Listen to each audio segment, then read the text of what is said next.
Rouler sur certains tronçons de la Ring Road peut parfois s'avérer un véritable parcours du combattant.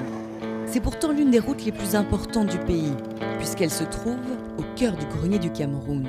Nous sommes dans un parti du pays où 90% de notre travail, c'est l'agriculture. Donc, bon, comme vous l'avez vu, il n'y a pas de bureau ici. Tous nos mamans, tous nos parents, c'est de la culture, c'est de l'agriculture. Donc, la Ring Road, ça touche directement sur nos vies. Le projet était attendu depuis 1983. Un tronçon de cette route vient d'être bitumé. Il s'étale de Ndop à Kumbo.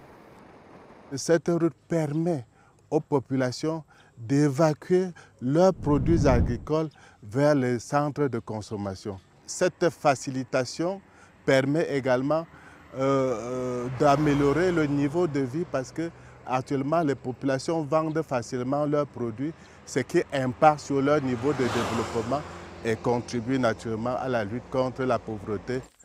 L'impact pour cette jeune agricultrice est réel et se vérifie chaque jour. Cela a changé beaucoup de choses. Les accidents ont diminué et lorsque la pluie tombait, la route était impraticable. Ce n'est plus le cas. Néanmoins, cela ne concerne que 50 km sur les 250 que comporte la Ring Road. Et pour certains, le tronçon bitumé n'est pas celui que la majorité des villageois empruntent. Le tronçon qui n'a pas été touché, qu'on a sauté, à partir de Bamenda jusqu'ici, qu'on a sauté, ça touche plutôt la plus grande partie des personnes. Parce que tout le monde va vers la ville. L'objectif est désormais de bitumer les 300 km restants de la Ring Road. Le gouvernement a besoin pour cela de réunir 143 milliards de francs CFA.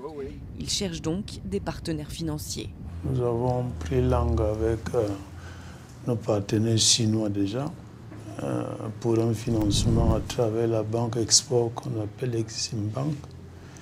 Et nous avons d'autres partenariats qui peuvent se mettre à contribution pour que les autres sections soient construites. Une fois bitumée, cette route pourra favoriser le tourisme, l'économie locale, mais aussi les échanges avec le Nigeria.